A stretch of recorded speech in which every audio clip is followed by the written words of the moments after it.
The dust was not just dust, it was a shroud. It was red, fine as flour, and it settled on everything in the Arizona territory. It settled on the living and the dead, on the just and the unjust, making them all one color. This was the 1870s, a time when the land was ruled by the sun and the scarcity of water. The trails were not roads, they were suggestions, wounds carved into the flatlands between the high mesas and the sudden, jagged canyons. The wind was the only constant voice. It hissed through the greasewood and whispered over the bones of animals that had misjudged the distance between one muddy waterhole and the next. Life was measured in cups of water, in bullets, and in the space between one sunrise and the next, hard, airless noon.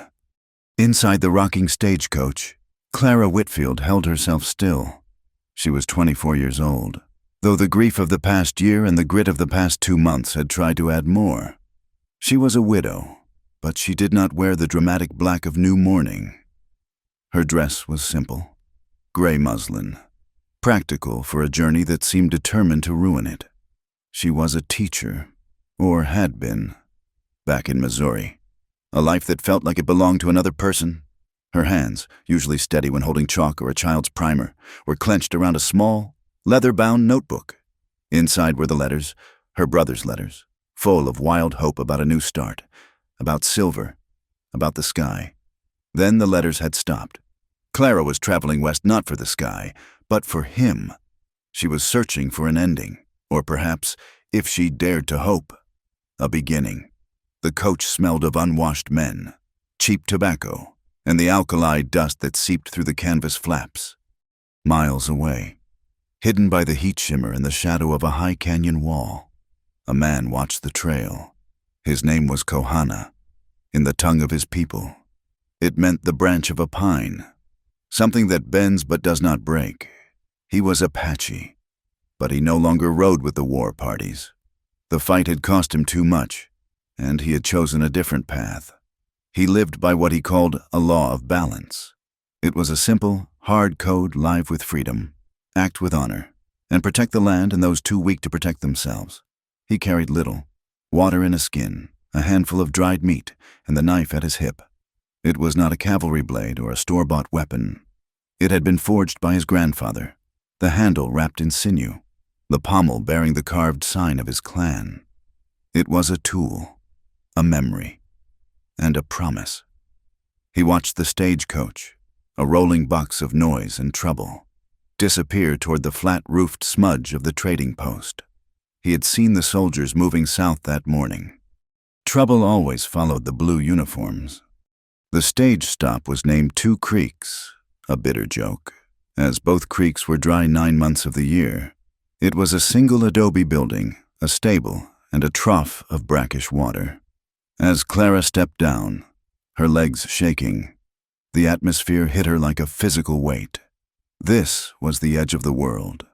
Vigilantes with heavy belts leaned against the porch, their eyes flat and assessing. They were the law when the official law was too slow or too weak. Inside, the dim light revealed men bargaining in low tones. Gun runners, Clara suspected, their wares hidden in freight wagons out back. A bulletin board near the door was nailed thick with notices, claims, bounties, and warnings from the local government, which seemed to change its mind with every new land grant. The railroad was coming, and that promise of iron and money made everyone tense, greedy, and dangerous. Clara sought only shade and a moment of quiet. She found neither. Huddled against the far wall of the stable, away from the horses and the harsh sun, sat an Apache woman. The woman's face was a mask of exhausted dignity. Beside her, on a thin blanket, lay a small girl, perhaps 5 or 6 years old. The child was shivering, though the air was thick with heat. Her skin was hot to the touch, her breathing shallow, fever. Clara stopped. She saw the troopers near the trough, 2 of them, young, armed, their faces slick with sweat and suspicion. They were watching the woman and child. Their contempt was open, lazy, and absolute. "Best move along, ma'am," one of the vigilantes said, not unkindly, but firmly. "Not your concern." Clara looked at the child, then at the soldiers, then at the man. Her whole body felt cold. Despite the sun, this was the line. Back in Missouri, she would have known exactly what to do. Here, the rules were different. They were deadly. Her brother's last letter, folded in her notebook, had spoken of the people here. They are not what we are told. He had written. Clara turned her back to the soldiers. She ignored the vigilante. She walked to the woman. The mother tensed, her hand moving to the child's shoulder. "Please," Clara said, her voice low. She unhooked her own canteen from her belt. The water was precious, warm, and tasted of tin, but it was clean. She knelt, pouring a little onto her handkerchief. The soldiers stopped talking. The silence from the porch was heavy. Clara could feel their eyes on her back. She did not care. She looked at the mother, holding out the damp cloth. "For her fever," Clara said. "May I?" The woman studied Clara's face for a long second. She saw no pity, only purpose. She gave a short, sharp nod. Clara gently wiped the child's face and neck. The girl whimpered but did not pull away. Clara offered the canteen. "Water, a little." The mother took it, raised the child's head, and let her sip. "You are wasting good water, ma'am," one of the troopers called out. His voice was sharp. "And good company." Clara stiffened. She finished her task, folding the handkerchief and placing it on the girl's forehead. She stood and faced the trooper. Her heart was beating so hard she thought it might break her ribs, but her voice was steady. "She is a child. She is sick. It is my water to waste." The trooper spat into the dust. He took a half step toward her, his hand on his revolver. "That is enough, Corporal," a voice said. Kohana stood at the corner of the stable. He had not been there a moment before. He seemed to have materialized from the shadow and the heat. He was not looking at the soldier. He was looking at the ground, his posture relaxed, yet utterly present. He had approached without a sound, and his sudden appearance froze the scene. The trooper's hand tightened on his gun. "You stay out of this, Apache." Kohana did not raise his voice. He did not look up. He simply said, "The woman has done nothing. You have watered your horses. The child is thirsty. The balance is kept." It was not a threat. It was a statement, as plain as the color of the sky. But the air around him was dangerous. The trooper, faced with a conflict he had not anticipated and a man who did not react as he expected, faltered. He was young. He wanted to bluster, but the quiet of the Apache unnerved him. His partner put a hand on his arm. "Let it go. It is too hot to die for nothing." The trooper grumbled, but he backed down. He turned away, muttering curses. Kohana looked at Clara. His eyes were dark and deep, and for the first time, she felt truly seen. He assessed her, the notebook in her hand, the gray dress, the lingering fear, and the stronger steel beneath it. He nodded once, a gesture of acknowledgement. Not thanks. Then, as silently as he had arrived, he was gone. He did not walk away. He simply receded back into the glare and the shadows of the canyon trail, leaving only the dust to settle. Clara's hand went to the notebook in her pocket. Her mission, finding her brother, felt suddenly larger. It was not just about finding one man. It was about finding a way to live in this new, hard country. She looked at the mother, who was still watching her. The woman touched her own chest. "Thank you," she whispered. Clara nodded, her throat too tight to speak. She returned to the stagecoach, climbing inside just as the driver yelled. The heavy wheels groaned, and the dust rose again, red and suffocating. Clara sat, her back straight, her resolve hardened. She was no longer just a visitor. She had drawn a line in the dust. The question was whether she could survive standing on it. The heat pressed in, but she clutched the notebook. A small anchor in a vast, shifting desert. The search for home had begun, and it felt nothing like Missouri. Dead Juniper was a town that lived up to its name. It was a scar of graying wood and hopeful adobe sitting under a relentless sun. The single street was wide enough for 2 wagons to pass, provided neither driver was drunk, which was rare. It was the end of the line for the stagecoach, and the beginning of something much harder. Clara Whitfield collected her small trunk and stepped onto the splintered boardwalk, the letters in her notebook feeling heavier than her luggage. Her first stop was the Wells Fargo freight office, which was just a corner of the town's largest saloon and general store, the Thirsty Devil. The place smelled of stale beer, cured hides, and desperation. Men lined the bar, their faces turned toward the door as she entered, their conversations pausing, their eyes raking over her gray dress. She ignored them, walking directly to the barred window at the back. She gave her name and her brother's. The clerk, a man whose shirt had not seen soap in weeks, grunted. He disappeared into a back room and returned, dropping a heavy, cloth-wrapped parcel onto the counter. "Sign here," he said, pushing a ledger toward her. Clara signed, her hand steady. She took the parcel and moved to a corner, away from the bar, to open it. Her fingers fumbled with the thick twine. Inside was a heavy canvas roll and a small leather pouch. She unrolled the canvas first. It was not silver. It was a map, hand-drawn with charcoal and ink on treated hide. It showed canyons and mesas she did not recognize, marked with symbols. A series of X's led to a place labeled with her brother's handwriting, Broken Knife Gorge, but scrawled underneath, in a different, rougher hand, were the words, Silver Vein. She opened the pouch. It was not money. A strand of beads spilled into her palm. They were beautiful, crafted from turquoise, polished bone, and small, dark seeds. They were clearly Apache work, intricate and carrying a weight that was more than just the stone. It was a personal item. Why would her brother send this? She looped the beads around her neck, tucking them under the collar of her dress. They felt cool against her skin. She rolled the map carefully and slid it into her satchel. That is a pretty trinket for a schoolteacher. Clara froze.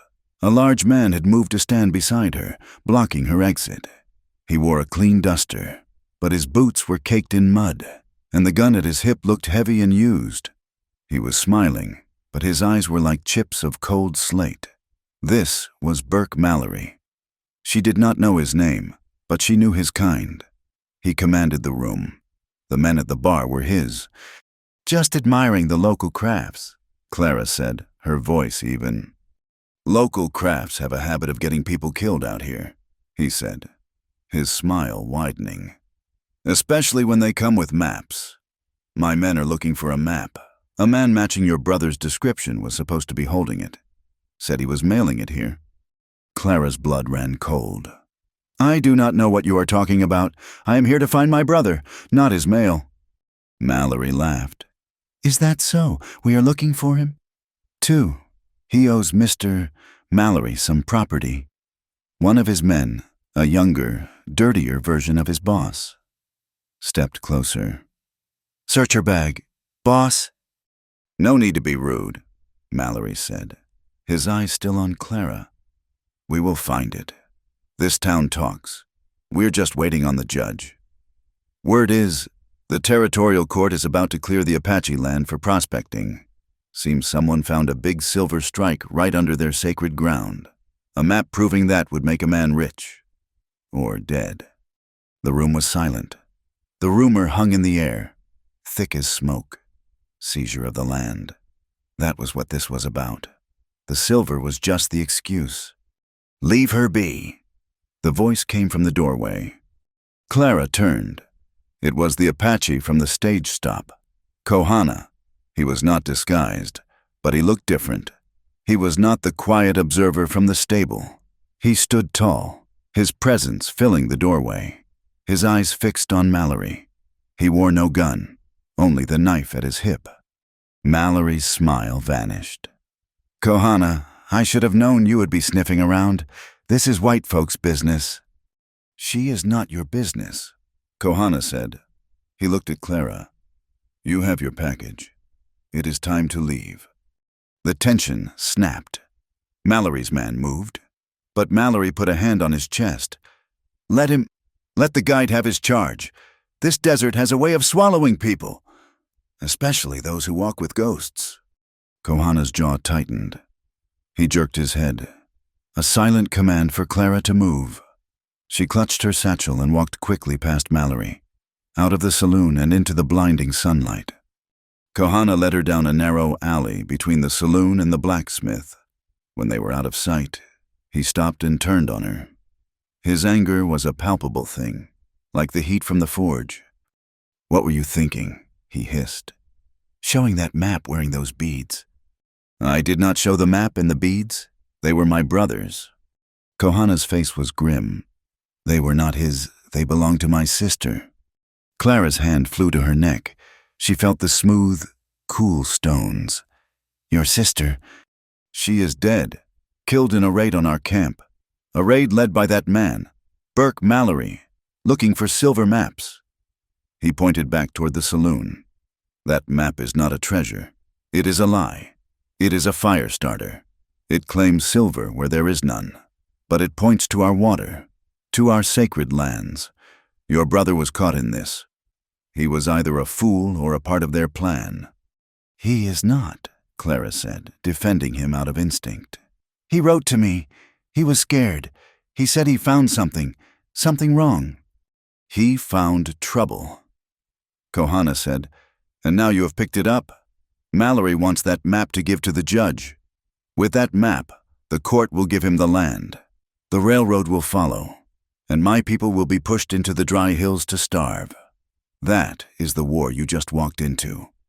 Clara stared at him, the dust, the heat, the rumors, and the violence crashing down on her. She wanted to run. She wanted to go back to Missouri, back to her quiet classroom. But she thought of her brother, lost out here. She thought of the little girl at the stage stop, her fevered face. I have to find him, she whispered, her voice shaking but hard. That map is the only way I know where he went. Broken Knife Gorge. You have to take me. Kohana looked at her for a long time. He saw the teacher, the widow, but he also saw the woman who had knelt in the dust to help a child, defying the soldiers. He saw the steel. Take you, he said, his voice rough. You would be dead in 2 days. Mallory's men are everywhere. The land itself will try to kill you. Then I will go alone, she said, lifting her chin. I will not stop. He is my brother. Kohana sighed, a deep, frustrated sound. He looked past her, at the shimmering heat rising from the desert. He saw the future. He saw the fire Mallory was building. Maybe this woman, this fool, was the only one who could stop it. Or maybe she was just another piece of kindling. I will guide you, he said, the words costing him. Not because of your brother, but because you are carrying my sister's memory, and because that map, in Mallory's hands, will burn everything. We will be temporary allies. You follow my orders. You do not talk. You learn to be quiet, or I will leave you. I agree, Clara said, her relief so strong her knees nearly buckled. Get supplies, water, hard bread, salt, nothing else. Meet me at the main trough in 10 minutes. He turned and was gone. Clara hurried to the other side of the general store, her heart pounding.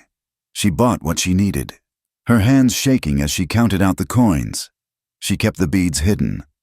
She met him at the trough. It was the only source of public water, fed by a deep spring. The water was clear and cold, a thread of life in the parched town. Burke Mallory was there. He was watering his horse, a big black gelding. He stood by the trough as if he owned it. And in a way, he did. The man who controls the water controls everything. He saw Clara and Kohana approach. He saw the supplies. His eyes narrowed. Leaving so soon, teacher, he called out. And with him, you choose your company poorly.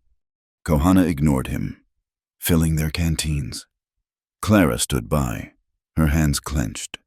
Mallory's gaze dropped. He had seen the beads. Clara had not tucked them in properly. The turquoise and bone lay starkly against her gray dress. Mallory stopped smiling. The assessing look was gone, replaced by a sudden, sharp recognition. It was not just recognition. It was possession. He looked from the beads to Kohana's face. "So," Mallory said, his voice soft and deadly, "the little bird flies with the hawk, and he gives her his sister's jewelry. How touching." Kohana's hand went to the knife at his hip. "I would not," Mallory said. "Not here, not with 5 of my guns on you. Go on, run to your gorge. The desert is patient, and I am too. But I will have that map, and I will have those beads." He turned, mounted his horse, and rode slowly down the street, whistling. He did not look back. Clara was trembling. He knew them. He knew the beads. "I told you," Kohana said, his voice flat and hard. He slung the water skins over his shoulder. "He is the man who killed her to get them." He looked at Clara, his eyes bleak. "This is what you have chosen. Let us go. The sun is already high. We are burning daylight." They did not leave Dead Juniper immediately. Kohana knew that traveling in the full heat of the afternoon was suicide for those not born to it.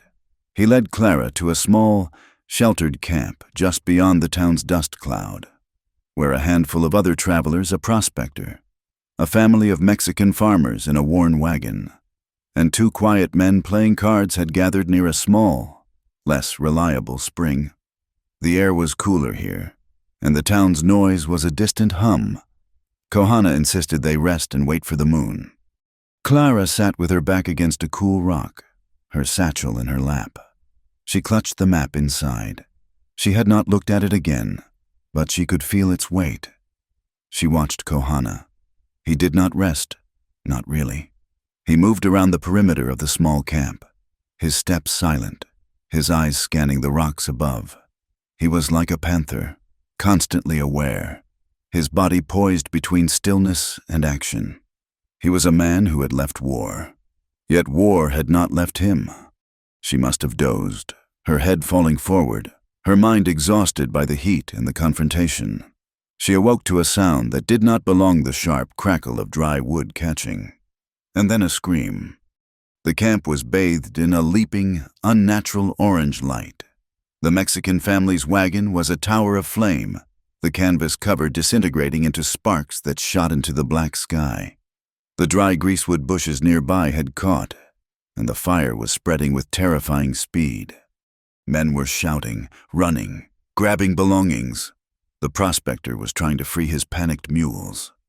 "Stay here," Kohana commanded Clara, his voice sharp and low. He pushed her behind the large rock that had been her shelter.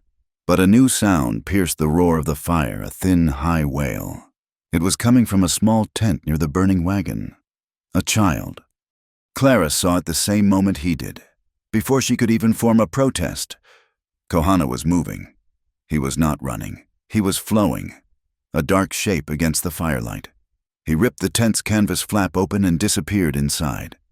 A second later, he emerged. A small boy held tight to his chest. He was perhaps 7 years old. Coughing, his eyes wide with terror. Kohana ran low and fast, bringing the child to Clara.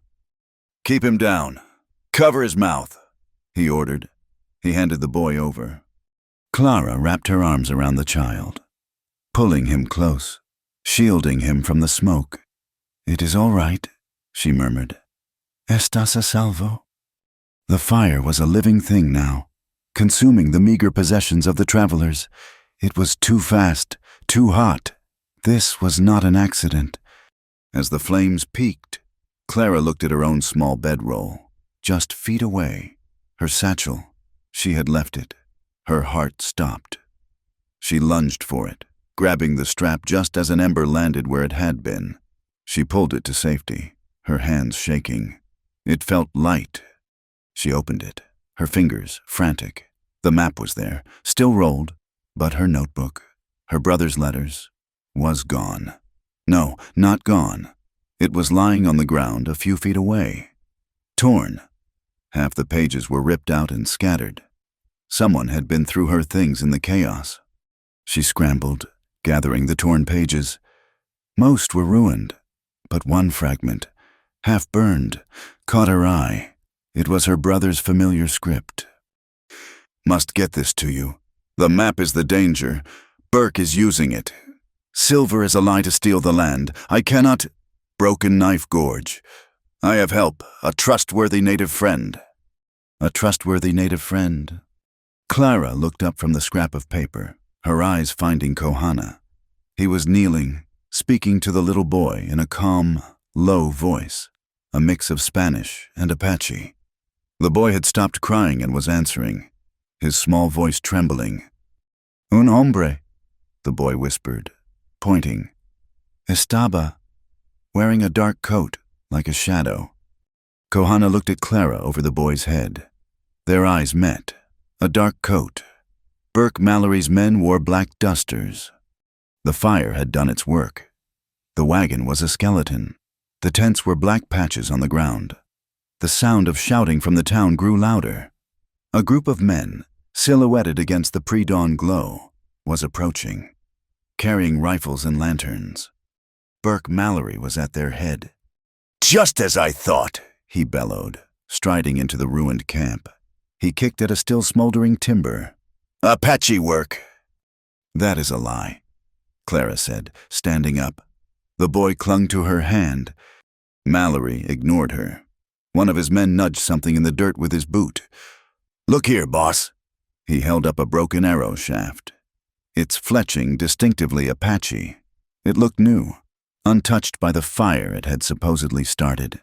It was a plant, a clumsy and arrogant one.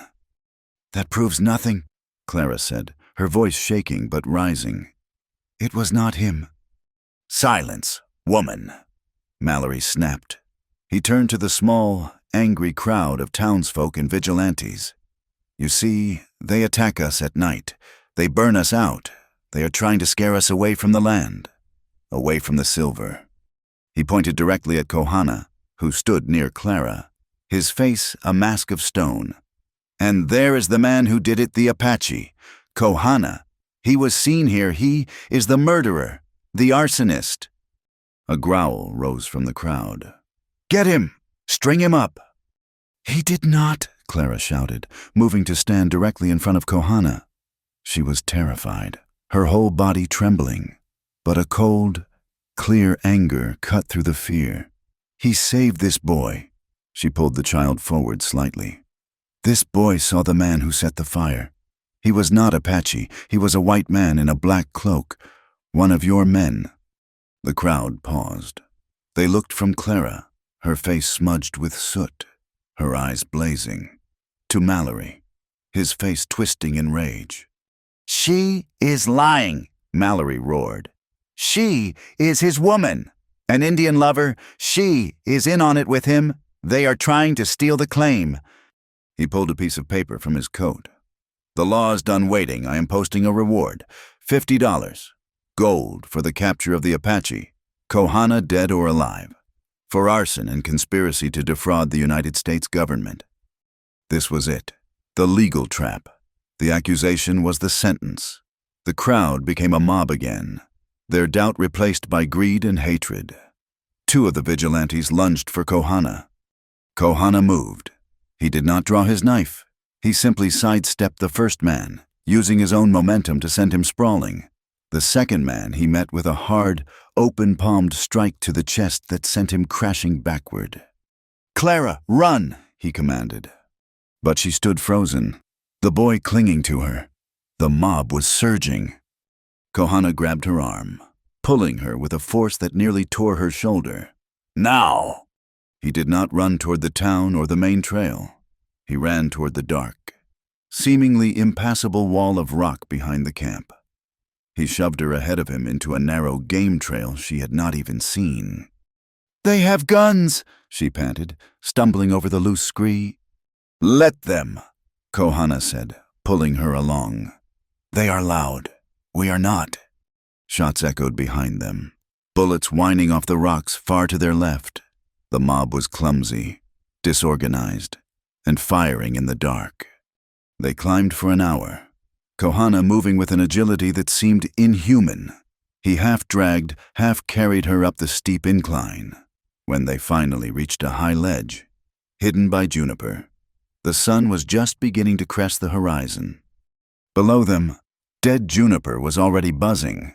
Riders were fanning out, heading for the main trails and the known waterholes. "They are hunting us," Clara whispered, her throat raw. "They are hunting me," Kohana corrected, his voice flat. "You are just the bait they lost. Mallory has his excuse. The militia will be blocking every easy path. They have the water." "Then what do we do?" she asked, sinking onto a rock, her legs feeling like water. "The map! My brother!"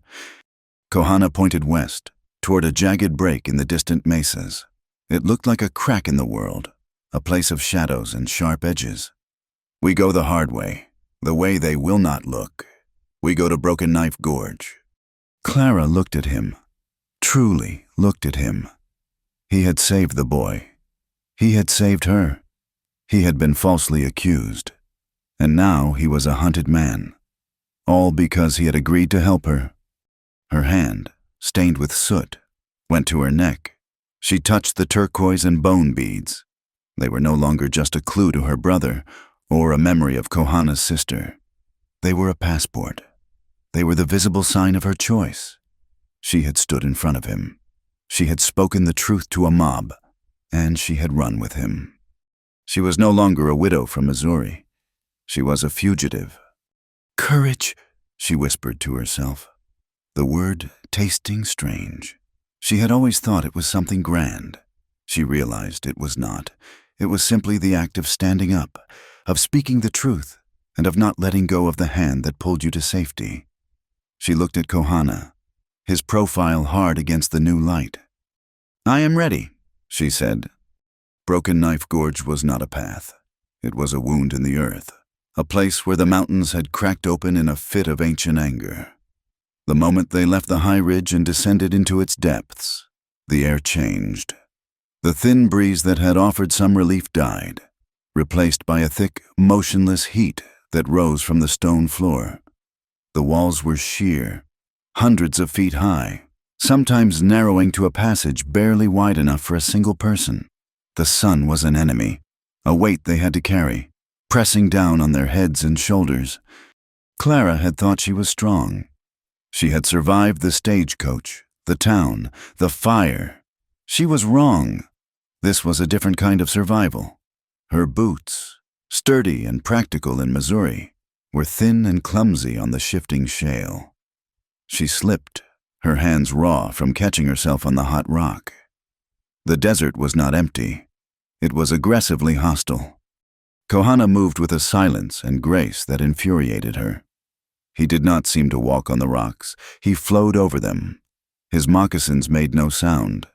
He paused, his head tilted, and Clara froze behind him.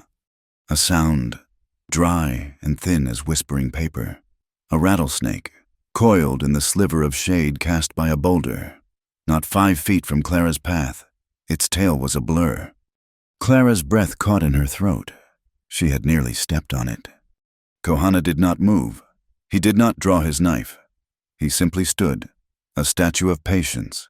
He watched the snake. Clara watched him. He was not afraid, nor was he aggressive. He was waiting. He was acknowledging its right to be there. After a full minute that felt like an hour, the snake's rattle slowed. It tasted the air, uncoiled with fluid power, and slid into a deeper crevice. Kohana looked back at Clara. His face was unreadable. He did not lecture her. He did not need to. The lesson was clear: she was blind and deaf. And in this land, that was a death sentence. The first day was a lesson in water. Clara, her throat parched and caked with red dust, pulled at her canteen often, taking deep, grateful swallows. By noon, it was half empty. Kohana stopped. He took the canteen from her. "You are carrying it on your back," he said, his voice quiet but sharp. It must be carried inside. He showed her a sip, not a swallow, just enough to wet the tongue and the throat. You waste it, he said. You let the sun drink it from your skin. Sip, wait, sip again. Make 1 cup last all morning. He taught her to walk. She was striking the ground with her heel, fighting the incline. The ground is not your enemy, he said. It is your partner. Listen to it. Feel the loose stones before you put your weight on them. Walk like the fox, not the buffalo. She tried. She felt foolish, concentrating on every single step. But as the miles passed, her slips became less frequent. Her raw hands began to heal. That night, the heat vanished, and a profound, biting cold took its place. They could not risk a fire. The light would be a beacon for miles. They ate a handful of hard bread and dried meat in the dark, huddled in a small overhang. Clara, a teacher, thought she knew the stars. She knew their names from books. Kohana pointed up. Your names do not matter. Your books do not matter. He pointed to a single, steady light. That one, that is the star that does not move. It is your compass. The others dance around it. It stays. That is your anchor. He taught her to listen. Once, in the dead of the second afternoon, he stopped abruptly. He held up a hand. Clara listened. She heard nothing. The silence was absolute. What is it? She whispered. The wind, he said. There is no wind. There is miles away. It is changing. It has turned. It smells of wet stone. He looked up, scanning the cloudless sky. A storm, far north. It will send water down these canyons by morning. We must be on high ground by dark. He was teaching her to listen to the wind know when the desert changes its mind. He was teaching her a new language, one spoken by rocks and heat and distant, invisible weather. On the third morning, Kohana was moving ahead, examining the ground, when Clara stopped. Her skirt had snagged on a thorn bush. As she untangled the gray fabric, her eye caught another color. It was blue, a bright, shocking, impossible blue against the red stone. She pushed aside the thorny branches. It was a scrap of cloth, perhaps 4 inches square, ripped and faded, but unmistakably a fine blue linen. Her heart hammered against her ribs. She pulled it free. It was her brother's. He had a favorite shirt, one his wife had saved for, sent to him from a catalog. He had called it his civilized shirt. He had been here. She held it out to Kohana, her hand shaking. He was here. Kohana took the fabric. He knelt, examining the thorn bush, the ground beneath it. His fingers traced patterns in the dust she could not see. He was here. Kohana agreed. 2, maybe 3 days ago. He was running. He fell here. Running, not walking. Running from what or to what? The dread and the hope were a suffocating mix. We must hurry, Clara said, pulling her shawl tighter. Haste is loud, Kohana warned. They are close. The men hunting him. His words were proven true less than an hour later. The canyon narrowed into a tight passage, the walls slick and dark. It was a natural trap. A rifle shot cracked the silence. The bullet shrieked off the rock just above Clara's head, showering her with stone dust. Down, Kohana yelled, shoving her flat against the ground behind a cluster of boulders. Another shot, then a voice, echoing in the confined space. Got you now, Apache. The boss was right. You did come the hard way. Clara peered over the rock. 2 men, 2 of Mallory's men from the saloon. They were on a high ledge, about 20 feet up, blocking the only way forward. $50 for you, Kohana, the first man yelled, reloading his rifle. And the woman. Well, the boss wants the map. Give it up, and we will make it quick. Kohana pushed Clara deeper into the shadow. Stay down. Do not move. What are you doing? She whispered, grabbing his arm. He did not answer. He was watching the men, his body coiled. He was outgunned, trapped. The man fired again, the bullet chipping the rock where Clara's head had been. "I am going to count to 3, the man shouted. 1! Kohana moved. He did not run for cover. He ran straight up the canyon wall, finding holds where Clara could see only flat, smooth stone. He moved like a lizard, fast and silent. 2! The man saw him, cursed, and tried to aim his rifle down. It was too late. Kohana reached the ledge. The man swung the rifle like a club. Kohana ducked under the blow. Clara saw his arm move. A blur. He struck the man's elbow, and she heard a sickening, wet snap. The rifle clattered to the ground. Kohana struck the man again. A hard, fast blow to the side of the neck. The man folded, collapsing without a sound. But the second gunman, on the opposite wall, had not been idle. He had a clear shot. He was raising his pistol, taking careful aim at Kohana's back. There was no time. Clara had no gun, no weapon. Kohana was exposed. She did the only thing she could. She stood up. "Burke!" she screamed, her voice cracking, projecting it past the gunman. "He is over here. We have got them. Help us." The gunman flinched. He hesitated. He had been told Mallory was sweeping the canyon behind them. He turned his head, just for a second, to look over his shoulder into the empty canyon. It was the only second Kohana needed. He launched himself from his ledge, a desperate leap across the 6-foot gap. He crashed into the gunman. They tumbled on the narrow ledge, a frantic struggle. Clara saw Kohana's knife flash in his hand, but he did not stab. He used the heavy, carved pommel. He struck the man once, hard, on the temple. The man went limp.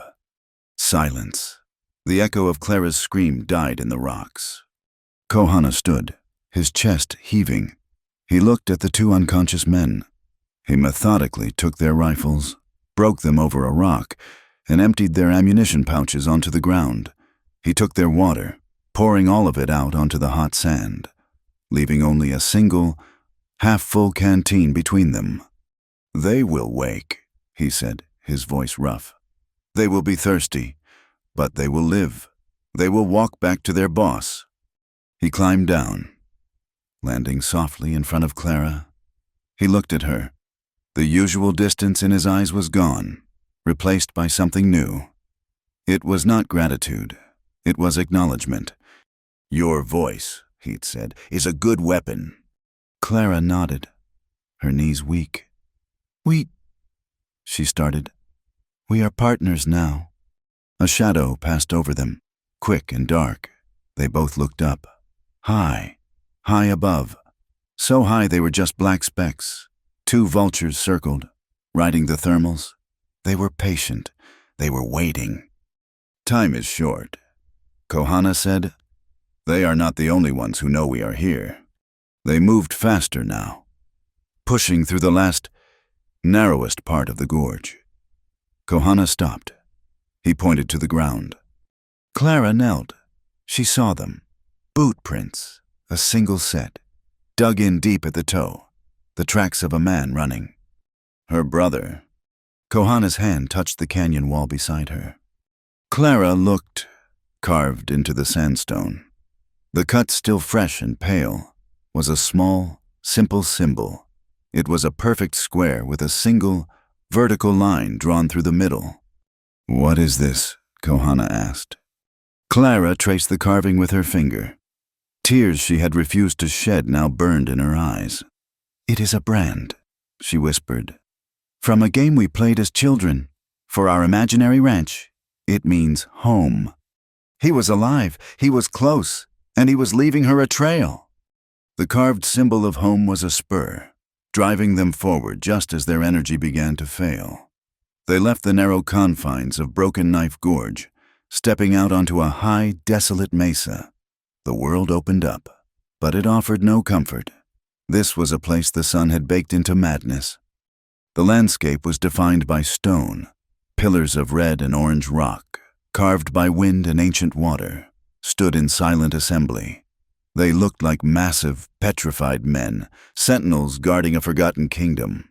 It was a natural graveyard, a place where the earth itself seemed to be holding its breath. The early miners, a superstitious and hurried bunch, had used this valley as a quick burial ground, piling stones over their fallen comrades, adding to the eerie, watchful atmosphere. Kohana led them into the heart of the stone forest, his eyes constantly scanning the high ridges. The tracks of Clara's brother were joined by others, now the heavy, shod boot prints of Mallory's men. They were no longer following. They were being herded. "Here," Kohana said, stopping at the base of a towering formation that looked like a monk in prayer. "This is an old camp." It was barely a shelter, a deep overhang where the rock had been scooped out. The ground was littered with rusted tins and the cold, black circle of a long-dead fire.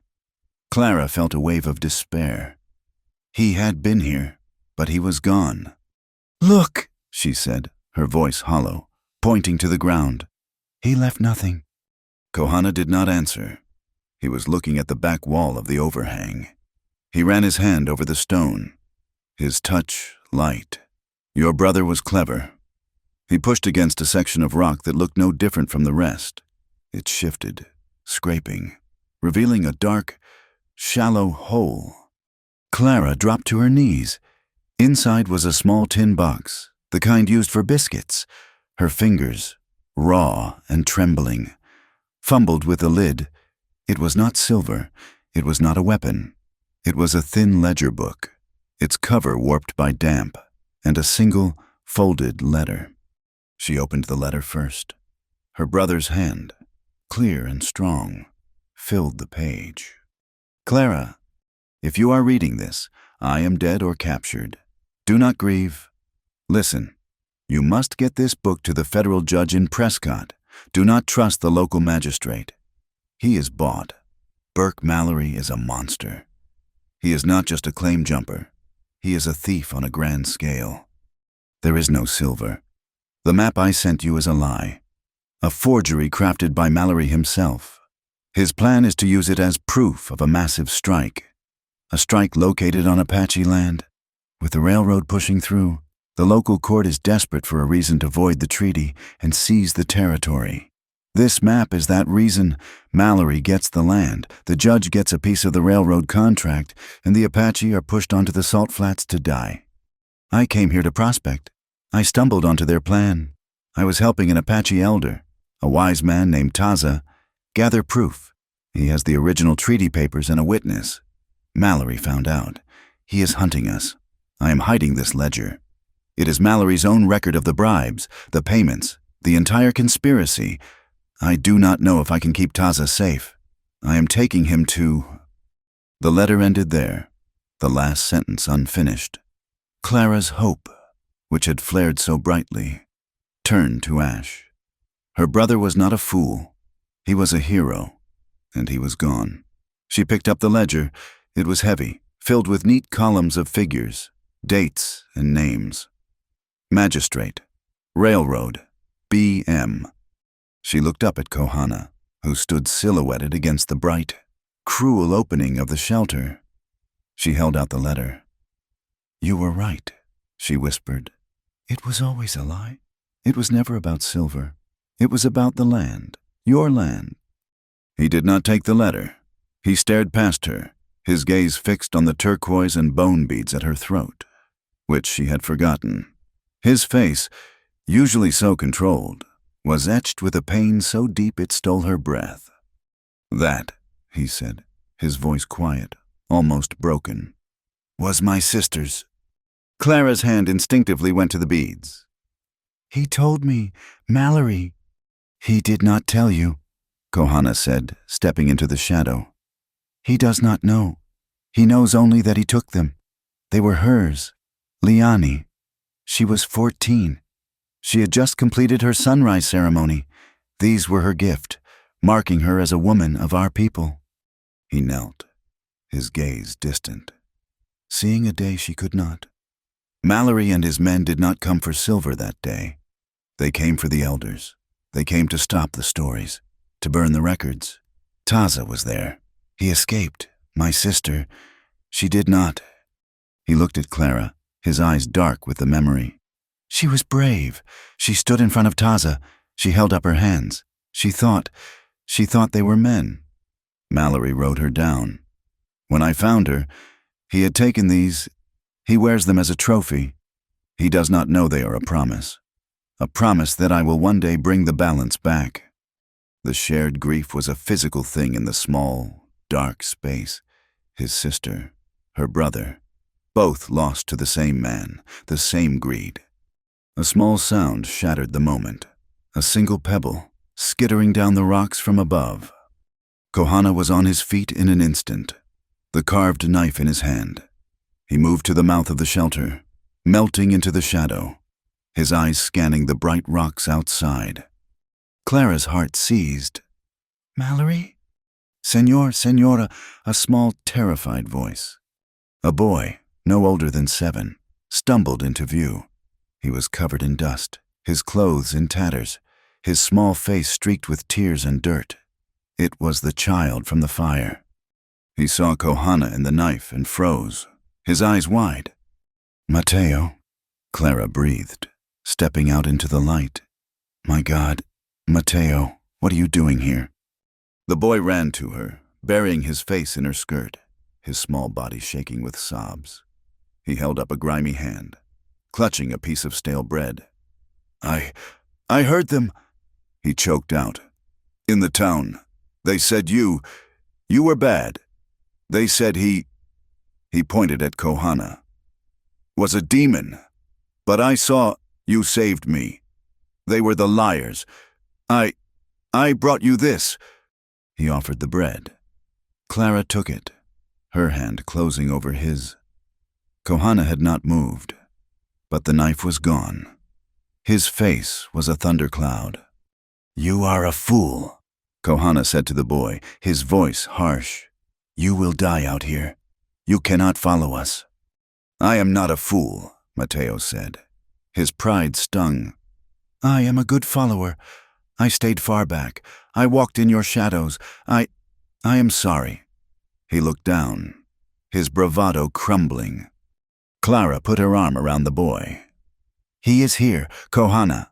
That is all. We cannot send him back. Kohana looked at the sky. He looked at the hard, unforgiving land. He now had 2 people to protect who did not know how to survive.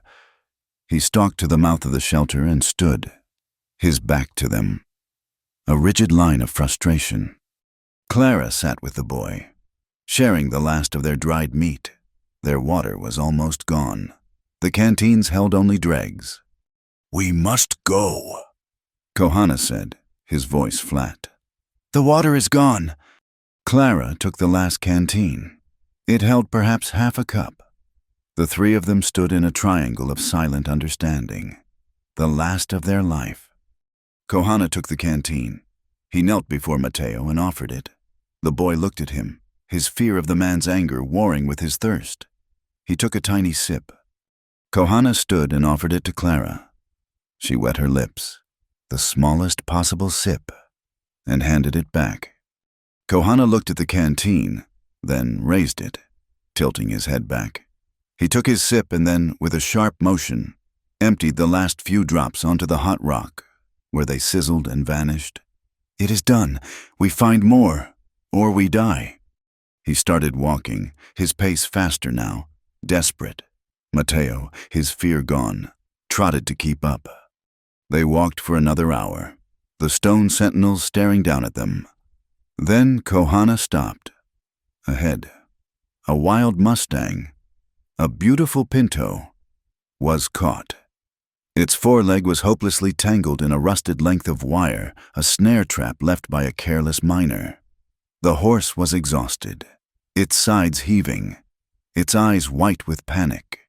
It had been there for days. Kohana approached it, his hand out, speaking in a low, monotone chant. The horse struggled, then quieted, sensing no threat. We should, Clara began, put it out of its misery. No, Kohana said. It is not its time. He moved closer, his hand touching the horse's sweaty neck. He examined the snare. It was thick, biting deep into the leg. He pulled his knife. Clara watched, expecting him to cut the wire, but he did not. He used the back of the blade, then a thick groove in the carved handle, to brace and twist the metal. He worked with a surgeon's care, his hands sure and steady. The wire was old. It snapped. The horse, suddenly free, stumbled, nearly fell, then righted itself. It stood for a moment, trembling, looking at Kohana. Then, slowly, it began to limp, moving with a sure instinct toward a low cleft in the rocks. "It knows," Kohana said, his voice rough. "It knows where the water is." They followed the horse. As they walked, Mateo, now comfortable, tugged on Clara's sleeve. "Senora," he whispered. "I heard the men in town. Before I left, at the wire, the telegraph office." "What did you hear, Mateo?" "They send a new message, not just for him." He pointed at Kohana. "For you." Clara stopped. "For me? See, I heard the name Clara Whitfield. The boss, Mallory. He said $100, alive. What does that mean?" Clara felt a chill that had nothing to do with the wind. The threat had changed. She was no longer just a witness. She was the prize. She held the ledger. She was the one who could destroy him. The Mustang had disappeared into the cleft. They followed, entering a narrow, shaded passage. They heard it before they saw it. A trickle, a small, miraculous seep of clear, cold water dripping from the rock into a shallow basin. They drank, their thirst a burning pain that slowly receded. As Kohana and Mateo refilled the canteens, Clara looked at her brother's letter again, then at the map. The map was a fiction. But the letter, "I am taking him to the old Thunder's Hollow. It's where the echo spirits live." She looked at the walls of the alcove. It was deep, the rock hollowed out. On impulse, she cupped her hands to her mouth. "Hello," she shouted. Her voice hit the back wall and came back, not as an echo, but as a low, resonant boom. The sound seemed to roll inside the stone, like distant, subterranean thunder. Mateo yelped and grabbed her leg. Kohana spun around, his eyes wide and sharp. "What did you do?" Clara's hand was flat against the wall. She could feel the vibration. She looked at him, the water, the ledger, and the thrumming rock all coming together in one terrifying revelation. "I think," she said, her voice barely a whisper, "this is it. This is Thunder's Hollow. He is here." The discovery of Thunder's Hollow was a moment of profound, vibrating hope. The cave was not a simple opening, but a complex network of passages, carved by ancient water. The thrumming echo that gave it the name was the sound of the rock itself, a deep resonance that seemed to come from the heart of the mountain. They had found the place. But as the sun began to slide behind the western mesas, the air changed. The wind that Kohana had predicted, born of a storm hundreds of miles away, finally arrived. It did not come gently. It hit the canyon like a fist, a howling, frigid gale that carried the first stinging pellets of rain. Kohana moved them deeper into the cave, past the mouth where the echo lived, into a more sheltered, drier chamber.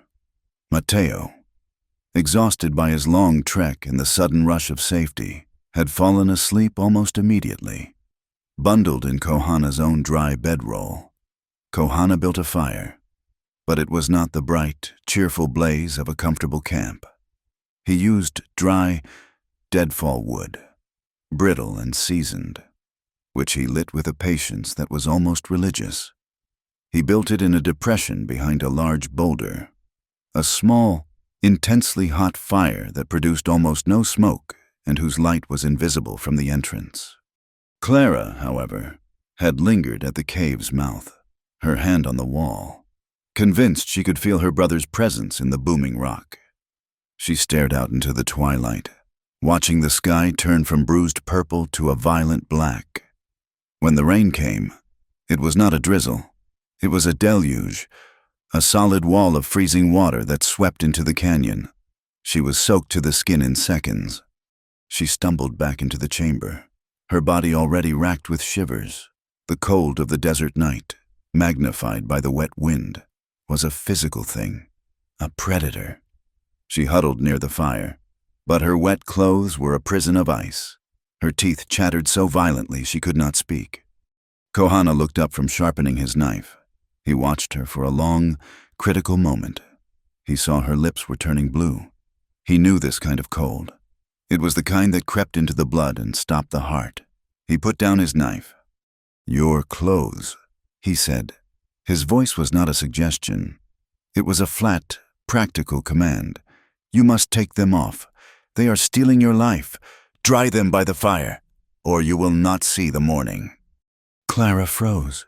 She looked at him, her eyes wide over the hand she held to the fire. The chattering of her teeth stopped, replaced by a rigid, terrifying stillness. This was an impossibility. It was a violation of every rule, every piece of her old life. She looked at the sleeping form of Mateo, his small back rising and falling, and then at Kohana. He was waiting, his face impassive, like a doctor diagnosing a sickness. Her voice, when it came, was a whisper, so small he had to lean forward to hear it over the wind and the crackle of the fire. I cannot." His expression did not change. "It is not a choice. It is necessary." "You do not understand," she said, her own voice cracking, the words tumbling out in a rush of shame and fear. I have never been undressed before." She saw the question in his eyes and hurried to explain, her face burning even as her body froze. Not since my husband, not in front of another man." The words hung in the small, fire-lit space. The impassive mask on Kohana's face vanished. The warrior, the guide, the hunter, disappeared. He did not look at her with pity, or with anger, or with the slightest trace of impatience. He looked at her with a profound, instantaneous understanding. He saw the widow, the teacher, the woman of another world. Caught in a moment of vulnerability that was deeper than the fear of guns or desert. His reaction was immediate and absolute. His eyes dropped. He did not look at her face, her body, or her clothes. He looked at the stone floor. He turned his body, a deliberate, slow movement, giving her his side and then his back. He became a wall of respectful distance. Then he did more. He raised his right arm, the one with the long sleeve, and held it across his face, shielding his eyes. Though he was not even looking in her direction, he became perfectly, utterly still. He was a man carved from the same rock as the cave, a monument to a code she had never known existed, respectful and still. He stayed that way for a long time, giving the silence to her. He was giving her the power. When he finally spoke, his voice was low, directed at the cave wall. "There is another blanket. In my pack, it is dry. Take it. The fire is yours. I will not look." Clara watched his back. He did not move. He was a guardian, not a threat. The violent, uncontrollable shaking in her body was finally easing, replaced by a slow, spreading warmth that had nothing to do with the fire. It was trust. It was a trust so pure and so complete that it made her dizzy. Her fingers were numb, clumsy, but she fumbled with the tiny buttons of her gray muslin dress. The wet fabric peeled away from her skin, cold and heavy. She worked quickly, her movements hidden by the boulder. She wrapped the thick, dry wool blanket around her shoulders. It was heavy and smelled of wood smoke and the faint, clean scent of pine. It was a cocoon. She spread her sodden clothes on the rocks near the fire, the steam rising from them in clouds. She sat, huddled in the blanket, her bare feet stretched toward the flames, the life seeping back into her limbs. They sat in silence for many minutes. The only sounds were the fire, the sleeping breath of the boy, and the distant howl of the storm. "You are not like him," she said, her voice quiet but strong. She was speaking to his back. "You are not like Mallory." He did not turn. His voice was still muffled by his arm. "Mallory he believes his freedom is a club, a thing to beat the world with until it gives him what he wants. He is a child and a fool." He lowered his arm, but he did not turn. "The old ones," he said. "They taught us that true freedom is not the power to take. It is the power to hold back. It is knowing when to stop your own hand." Clara stared at the fire. "That is your law," she whispered. "The balance." She said his name. The name he had told her was his. The name that meant pine branch. Kohana. The sound of his name, spoken by her, was a new thing in the cave. It was an intimacy given and received. He heard the change in her voice. He heard the strength, the lack of fear. He turned, slowly, keeping his eyes on her face. She was wrapped in the blanket, her head held high, her modesty secure. She was safe. He met her gaze. He was about to speak. A sound, sharp, unmistakable, the scrape of a boot heel on the stone, just outside the main passage. Kohana was on his feet in a single, fluid motion. The knife was in his hand. He was a shadow, instantly placing his body between Clara and the entrance, his other hand motioning for silence. Mateo stirred, his eyes opening in the firelight. Kohana laid a hand gently on the boy's chest, a silent command. Another sound, a man's voice, low and rough, cutting through the wind. "The boss said check every damn hollow on this ridge. This one stinks of water." A second voice, full of complaint. "It is just a hole. Let us go. This rain is hell. Nothing is in there." "Check it. Light the lantern." A beam of yellow light cut into the blackness of the outer chamber. It was weak, scattered by the rain, but it was there. Mallory's men. Kohana began to move backward, silent as a ghost, pushing Clara and Mateo with his body, deeper into the cave, away from the small fire, into the shadows of the booming passage. The thundering echo that had hidden their voices might now hide their lives. The men were at the entrance. Their voices were louder. "See nothing, just a damn echo chamber." Clara's heart was a drum against her ribs. She was holding her breath, her hand over Mateo's mouth. The boy was trembling. Clara reached out in the darkness, her hand fumbling, finding Kohana's. She grabbed it. It was not a plea for help.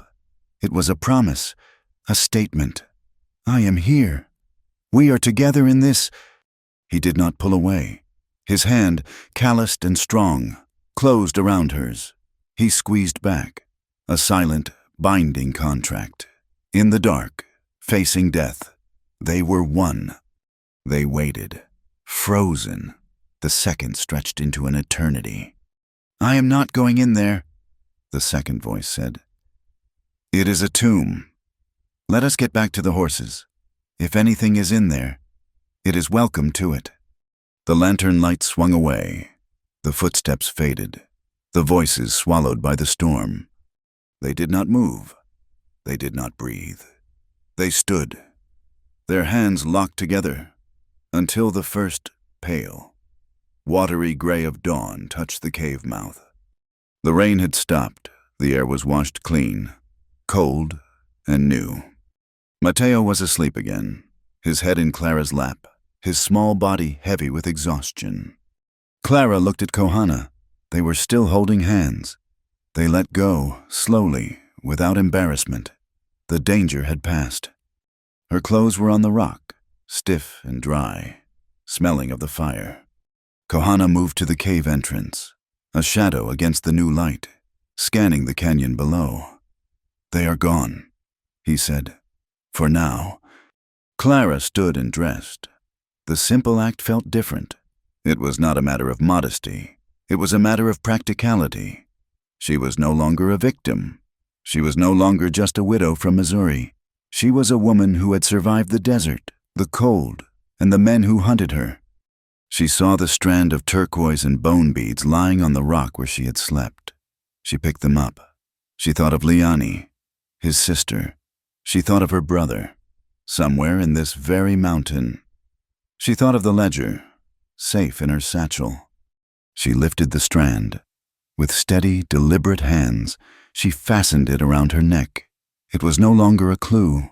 It was no longer a memorial. It was her own. It was a promise to see this through, a promise to fight for the truth. Kohana turned and watched her. He saw the gesture. He saw the new, hard resolve in her face. He nodded. Once. The balance had shifted. Forever. "Thunder's Hollow," he said, his voice quiet, confirming her discovery. "He is here. We will find him." The cave was cold in the gray light of dawn.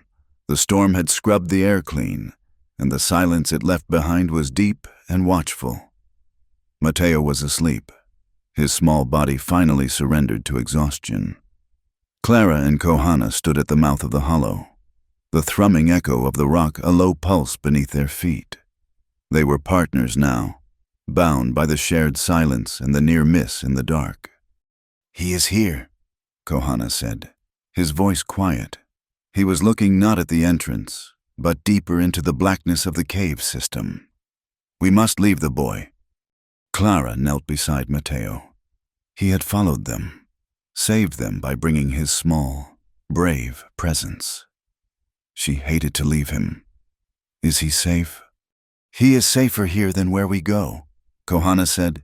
He touched Mateo's shoulder, and the boy's eyes fluttered open. "You are the guard. Guard the water. Guard the way out. Do not move from this place until we return. Do you understand?" Mateo, caught in the fog of sleep but sensing the gravity, sat up. He nodded, his face serious. "I am the guard." Kohana gave him a piece of dried meat. "We go." He turned and lit a small, resin-rich piece of pine. It was not a torch. It was a small, contained flame, just enough to light the next step. He led Clara away from the main chamber, following the passages that twisted into the mountain's heart. The booming echo faded, replaced by the drip of water and the scrape of their own boots. The air grew stale, thick with the smell of old smoke and confinement. After perhaps 15 minutes, Kohana stopped. He held up his hand, pinching the flame of his torch, plunging them into absolute darkness. Faintly, ahead, they heard a man's voice, low and rough. "He is taking his time. He was supposed to be back by morning." Another voice, complaining, "Just play the cards. Mallory pays us to wait. We wait." Kohana motioned for Clara to stay flat against the wall. He moved ahead, a shadow within shadows. Clara followed, her heart a cold knot in her chest. They peered around a sharp bend. A larger chamber opened up, lit by a low, smoky fire. Two men, mercenaries from their clothing, sat on a log, a dirty blanket between them for a card table. Beyond them, against the far wall, were two figures. Clara's hand flew to her mouth, a sob catching in her throat. It was him, Thomas, her brother. He was thinner than she could have imagined, his face hidden by a matted beard. But it was his frame, his posture. He was chained to the rock, his wrists raw.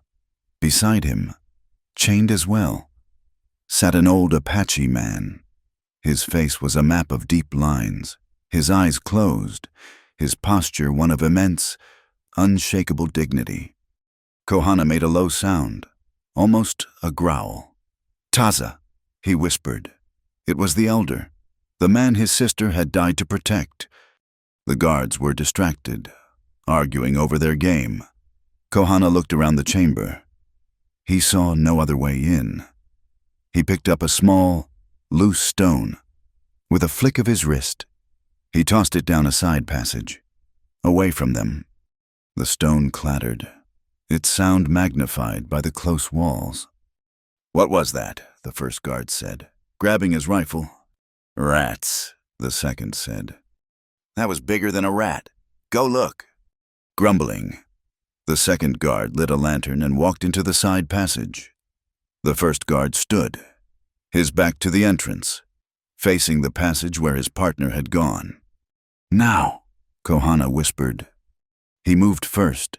He was on the remaining guard before the man could even turn. Kohana did not use his knife. He used the butt of it, a hard, sharp blow to the base of the skull. The man collapsed without a sound. Clara ran past him, falling to her knees in front of her brother. Thomas, it is me." His head snapped up. His eyes, dull and hopeless, widened in disbelief. "Clara, no. You are a dream." "I am real," she whispered, her hands fumbling with his chains. They were thick, padlocked. "I am here.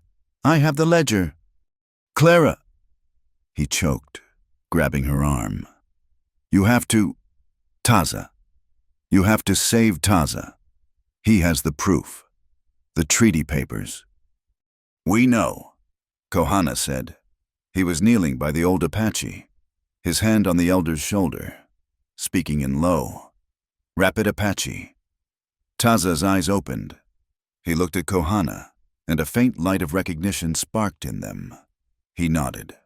"Once." "They are coming back," Clara said, hearing the scrape of boots from the side passage. The second guard was returning. It was too late to hide. The guard stepped back into the chamber, saw his partner on the ground, and raised his rifle. Before he could fire, a new, cold voice filled the chamber. "Do not bother. We are all here." Burke Mallory stepped out of the passage, a lantern in his hand. He was not alone. Behind him stood a dozen of his men, their rifles level, and beside him, looking pale and nervous, was the man in the dusty suit from Dead Juniper, the magistrate. Mallory's smile was a thin, tight line. He looked at Clara, his eyes lingering on the beads at her throat. "Well, Miss Whitfield, you found your brother, and you saved me the $100 bounty. You have brought yourself and my ledger right to the court." The guards fanned out, their guns trained on Kohana, Clara, and the prisoners. "This," Mallory announced, his voice booming in the chamber, "is an official proceeding of the Arizona Territory. Magistrate, you may begin." The magistrate licked his lips, pulling a piece of paper from his pocket.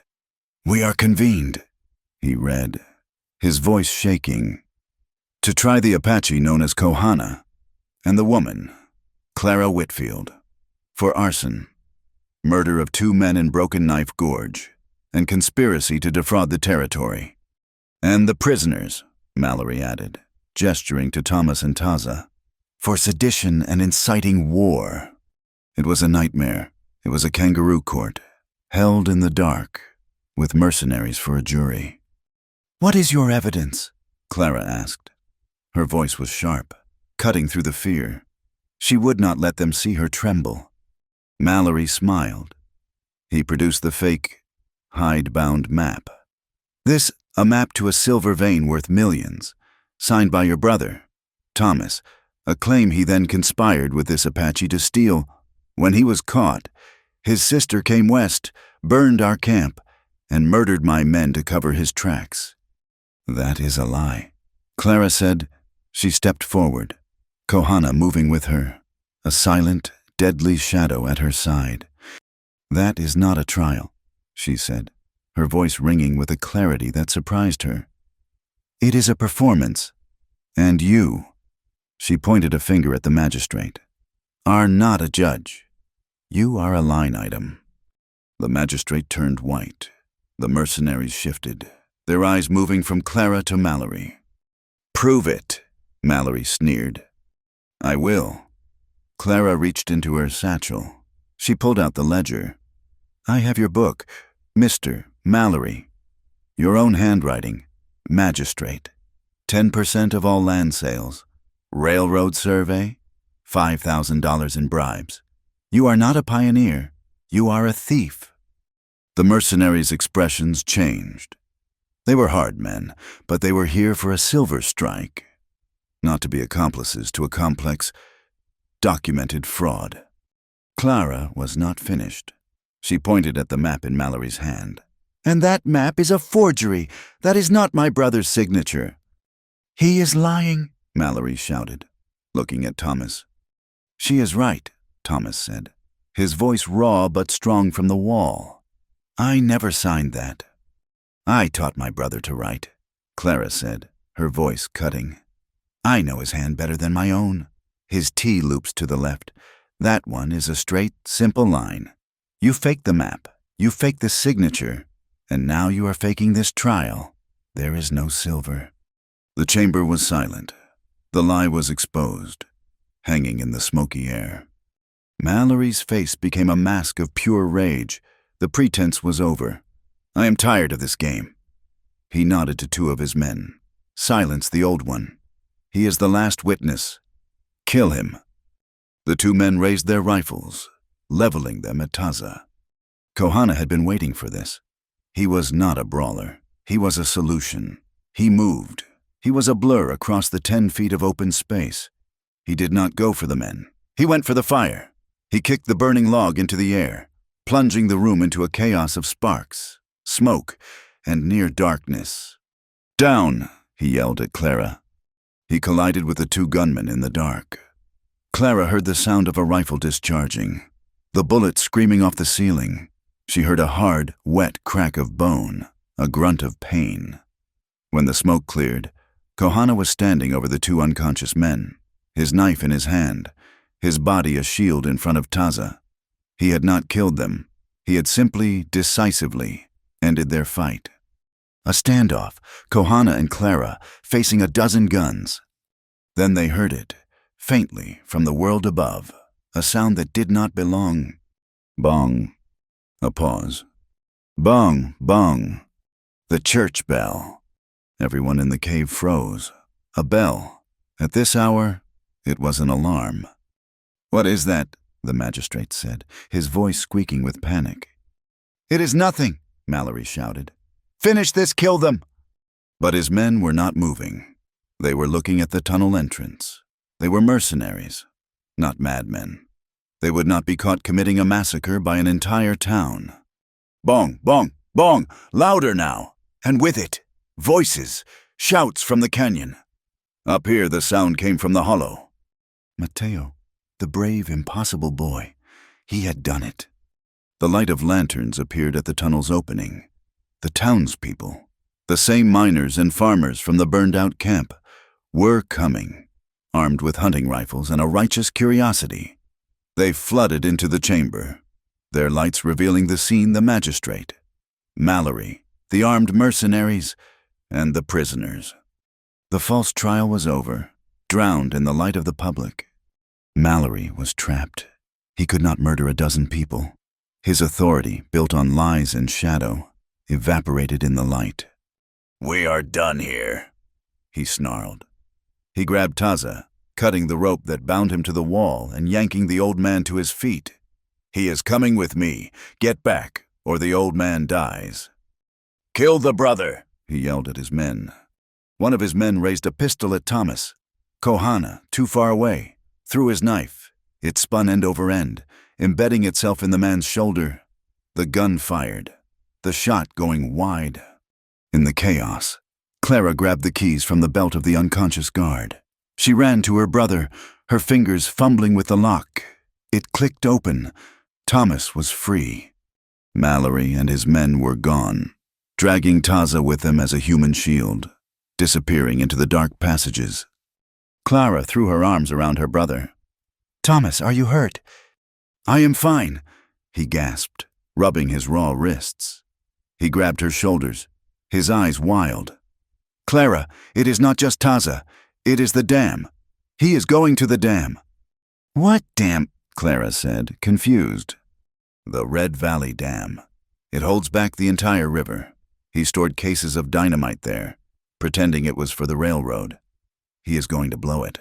He said if he could not have the valley, he would flood it and blame the Apache. He will wash away the town, the farms, everything." Kohana was at the chamber's entrance, pulling his knife from the wall. He saw the path Mallory had taken, the one that held Taza, the elder his sister had died for. His path to revenge was clear. Clara ran to him. "He is going to destroy the valley. He has Taza." Kohana stared into the darkness. He could go after Taza. He could fulfill the promise he made over his sister's body. But he looked at the townspeople, their confused, frightened faces. He looked at Clara.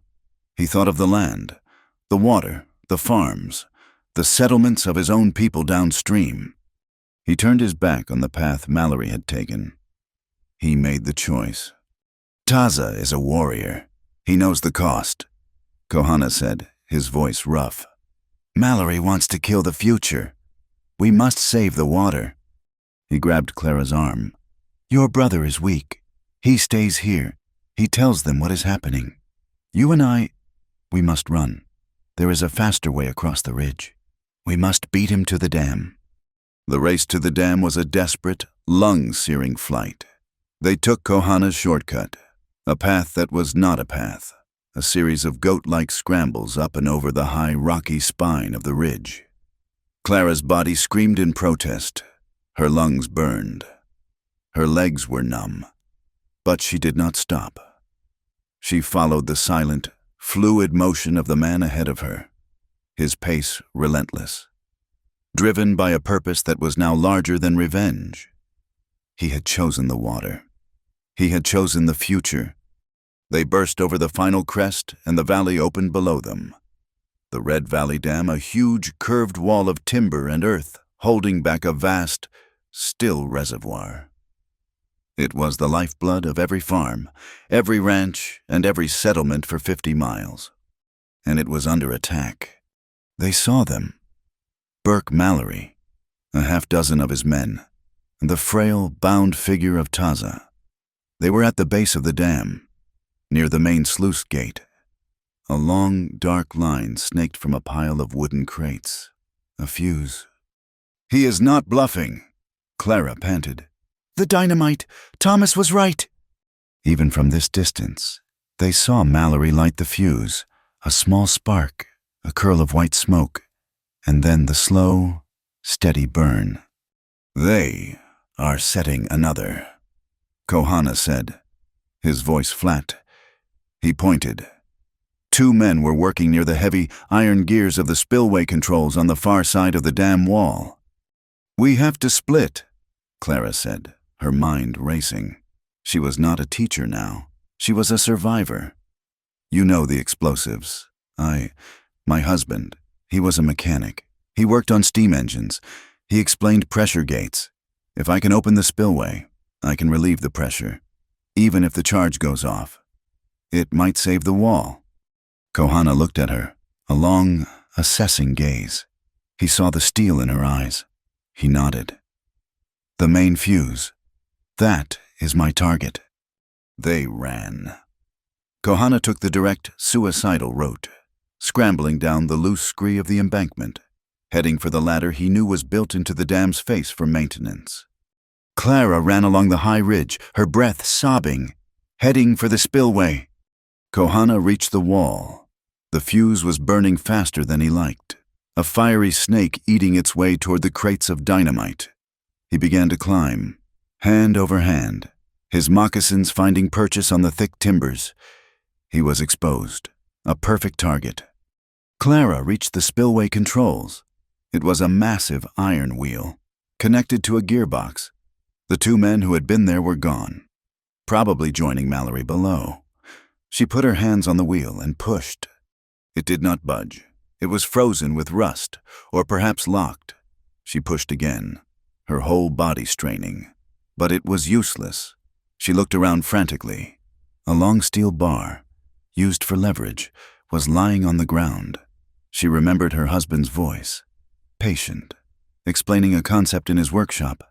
Find the fulcrum. Clara, find the right place to stand, and you can move the world.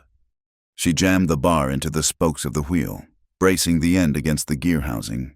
She put all her weight on it. The metal groaned, a high, screaming sound of protest. But it moved. An inch, then another. Below, Kohana was halfway down the wall. He heard the shriek of metal and looked up, seeing Clara fighting the wheel. A flicker of something passed over his face. Pride. A rifle shot cracked the air. Burke Mallory had seen them. He was standing on the damn wall, his rifle at his shoulder, a look of pure, murderous rage on his face. The shot missed Kohana, splintering the wood just inches from his hand. "You!" Mallory screamed, his voice thin against the wind. "You will not take this from me!" Kohana flattened himself against the wall. He was pinned. The fuse burned on. It had only minutes left. Clara saw it. She saw Kohana trapped. She saw the burning fuse. She saw the rifle. She pulled the pistol she had taken from the guard in the cave. She had never fired a gun in her life, outside of one disastrous lesson with Thomas years ago. Her hands were shaking so hard she could barely hold it. Mallory was sighting down the barrel, taking careful aim at Kohana. Clara raised the pistol. She did not aim for Mallory. She could not. She aimed for the rock wall, high above his head. She closed her eyes and pulled the trigger. The gun bucked in her hand. The explosion, deafening. The bullet whined, ricocheting off the cliff face with a high-pitched scream. Mallory flinched. It was a primal, instinctive reaction to a new threat. A new shooter.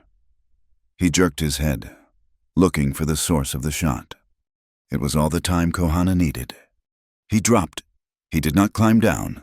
He fell, a controlled drop of the last 10 feet, rolling as he hit the ground. He came up running. He was at the fuse, his carved knife. The one that had cut his sister's memory into his heart, flashed. He did not saw at the fuse. He sliced it, clean, severing the spark from its destination. The main charge was dead. "No!" Mallory shrieked. He swung his rifle back toward Kohana. But Kohana was already moving, scaling the opposite ladder, coming up onto the dam wall to face him. The confrontation was stark. 2 men on a narrow walkway, 100 feet above the valley floor. The wind howled around them. In the distance, Clara could see them, the first of the townspeople, the ones who had followed Thomas's directions, a small crowd of witnesses gathering at the mouth of the canyon.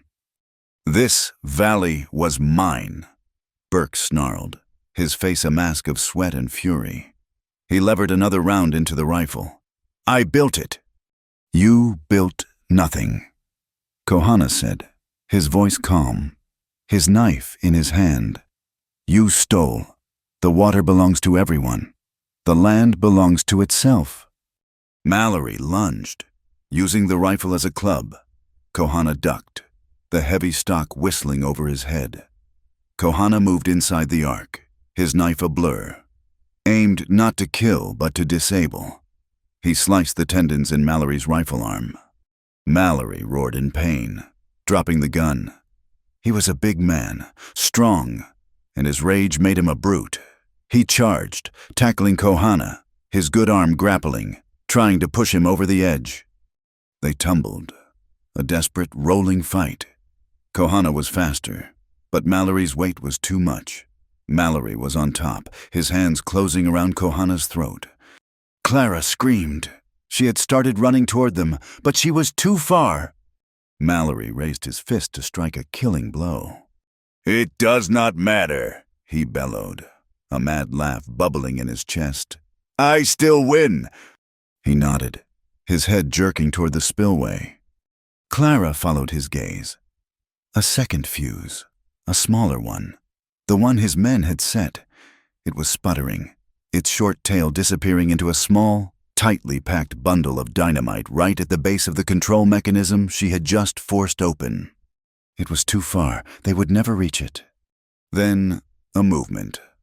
Taza, the old elder, his bonds cut by a stray bullet or perhaps by his own patient work, was moving. He was old, wounded, but he moved with a sudden, terrible speed. He did not run. He lunged, a stumbling, broken gait, and fell upon the second fuse. He grabbed the sputtering, sparking bundle in his bare, wrinkled hands. The fire hissed. eating into his flesh. He did not cry out. He held it. He held the explosion, taking its fire into himself. He looked up, his eyes finding Kohana's, just as Kohana threw Mallory off him. "The water!" Taza gasped, his voice a dry, final whisper. "The water is truth. Keep it." Then he was gone. The explosion was sharp, brutal, and contained. It was not the apocalypse Mallory had planned, but a vicious, localized blast. It destroyed the spillway controls, ripping the iron wheel from its housing. But Taza's body had absorbed the killing force. The dam wall shuddered. It groaned, but it held. The sacrifice had worked.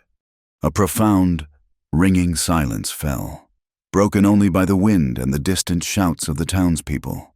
They were on the dam now, running, their faces pale with shock and awe. They had seen it all. They had seen the fight, the sacrifice, the truth. Burke Mallory was on his hands and knees, his laughter broken, his face blank. He was finished. The blacksmith from Dead Juniper, the one who had been part of the angry mob, stalked forward. He picked up the ledger that Thomas had given him, the one Clara had risked her life for. He threw it at Mallory's feet. It landed in a puddle, the ink of the false signatures and real bribes blurring. "We found your book, you murdering liar," the blacksmith said, his voice thick with disgust.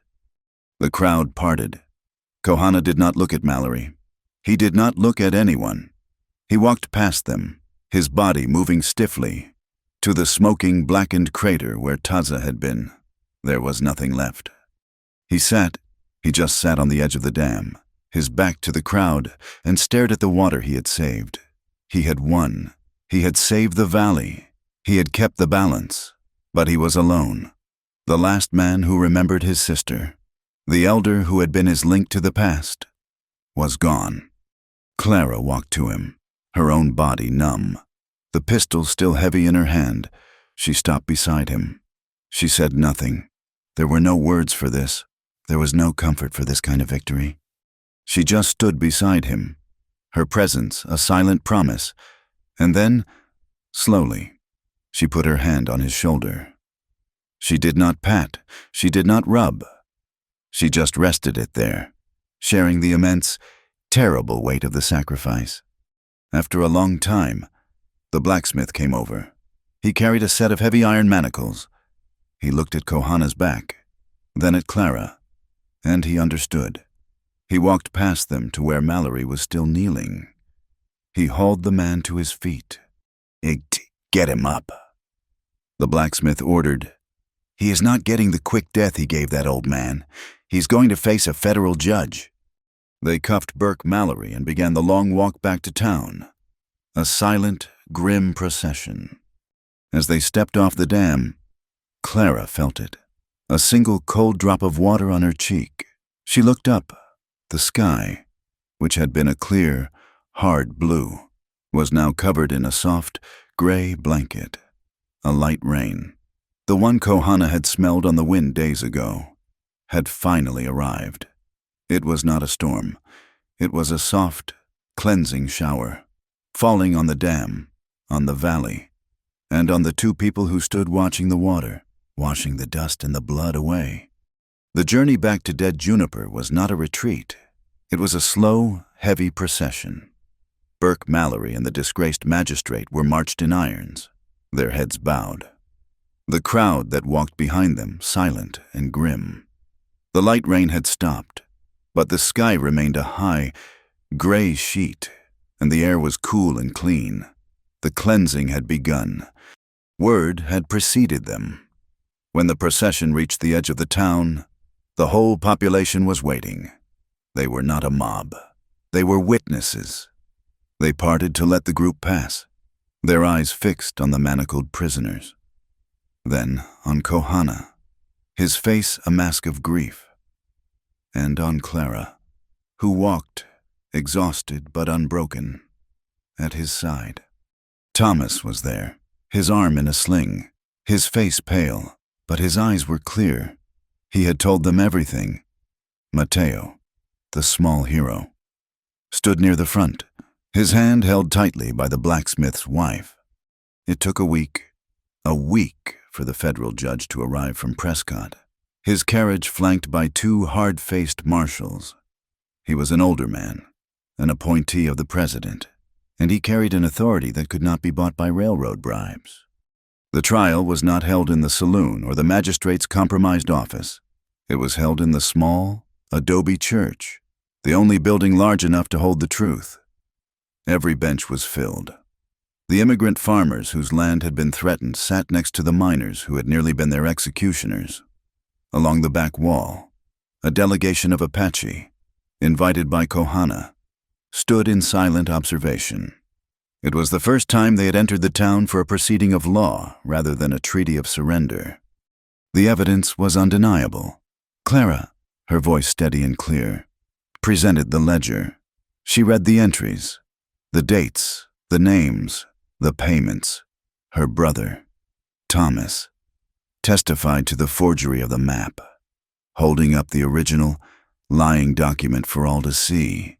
The blacksmith, his face grim, testified to what he and the others had seen at the Dam Mallory's men, the dynamite, the open threat, and the sacrifice of Taza.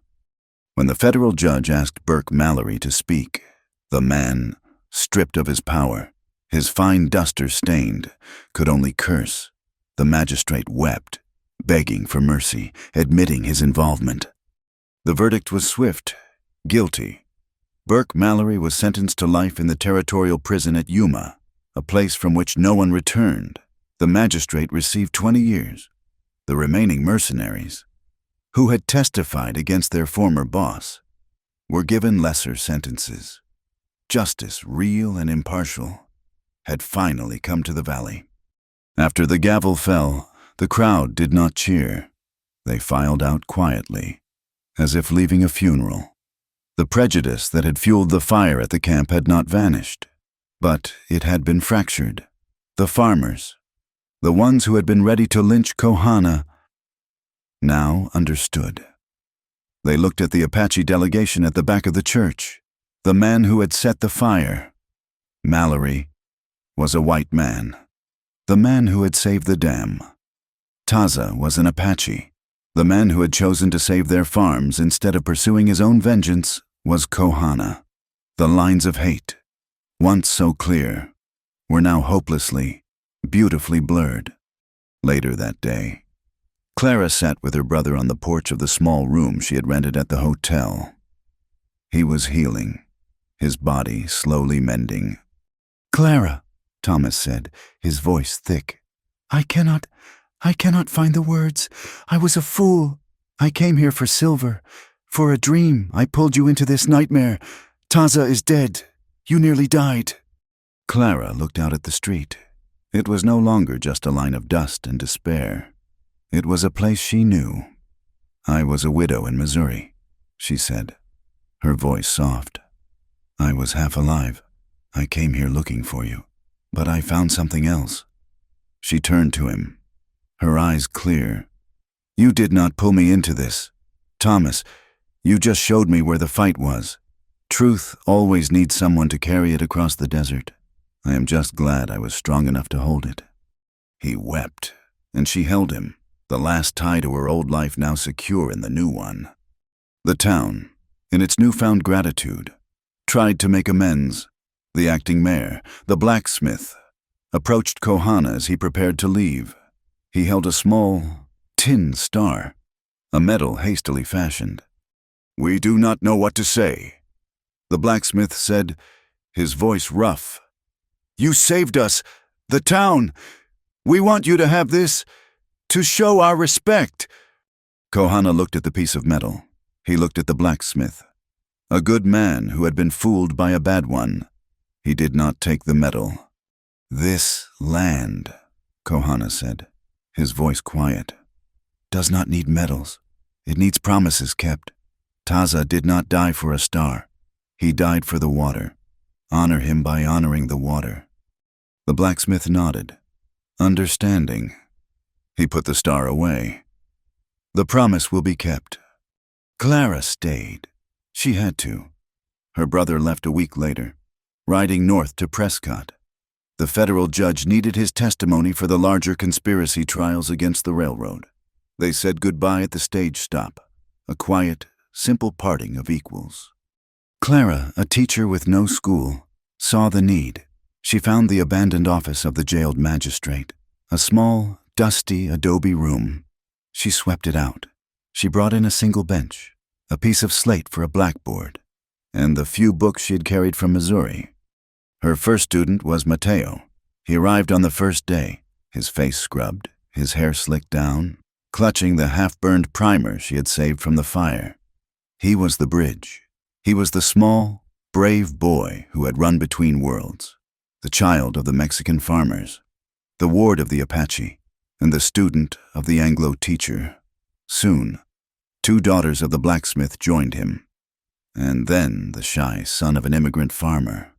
The sound of lessons, of spelling, of simple arithmetic, filled the small room, a sound of a future being built. The most important work was the last.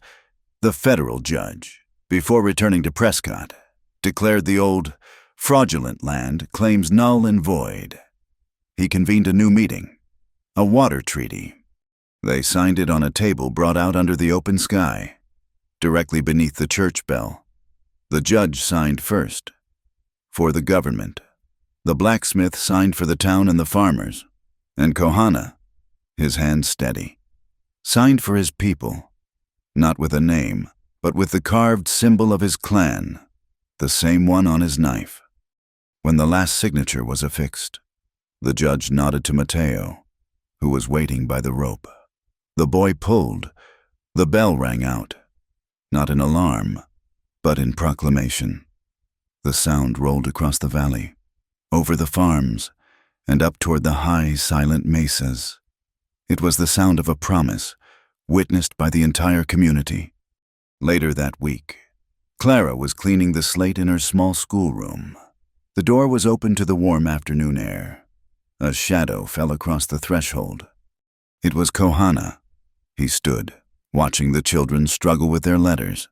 He was a man of the mountains, yet he looked at home. "They are learning your words," he said. "They are," Clara said, a piece of chalk in her hand. "But I cannot teach them everything they need to know. I can teach them to read books, but I cannot teach them how to read the sky. I cannot teach them to listen to the wind." She met his gaze. "I cannot teach them how to find water, or how to walk without a sound. Will you?" He looked at her, then at the small, upturned faces of the children, and a slow, rare smile touched his mouth. "I will," he said. The sun was setting. The day's lessons were done. The town was quiet. The sound of the blacksmith's hammer the only percussion in the cooling air. Clara found herself walking, her feet moving without command, taking her out of the town, up the long, gentle slope toward the dam. He was already there. He was standing on the wall, looking down at the water, which was a sheet of molten gold and violet in the last light. He was at the spot, the scarred, blackened place where Taza had given his life. She stood beside him. They did not speak for a long time. The wind was their only conversation, pulling at her hair, stirring the beads at her neck. "It is high," she said, looking at the water. "The rain helped." "It is full," he said. "The balance is held." She looked at him, at his strong profile against the dying light. The man who had been a terrifying stranger at the stage stop. The man who had been her guide, her protector, her partner. The grief was still in his eyes, a permanent shadow, but it was no longer the only thing there. She had come west seeking a ghost. She had found a man of flesh and blood, a man who lived by a code so rigid and so true it had nearly cost him his life. It was more than affection she felt. It was more than gratitude. It was trust. A trust built not on words, but on shared danger, on silence in a dark cave, on a choice to save water over vengeance. He turned his head, his gaze meeting hers. He did not touch her. He did not have to. In the vast, silent twilight, Standing on the monument of their shared loss and victory, they were finally, completely understood. The stagecoach to Prescott left on a Tuesday, the air sharp with the first real promise of autumn. Thomas stood beside the heavy wheel, his arm no longer in a sling, his face looking healthier than Clara had seen it in a year. He was heading north, summoned by the federal judge to testify in the larger trials against the railroad conglomerate. His evidence, along with the ledger, was the key to dismantling Mallory's entire corrupt network. "Are you certain you will not come?" he asked her, his hand resting on her shoulder. "It is a real city. They have brick buildings. They would be grateful for a teacher with your skill." Clara shook her head. She looked past him, down the wide street of dead juniper.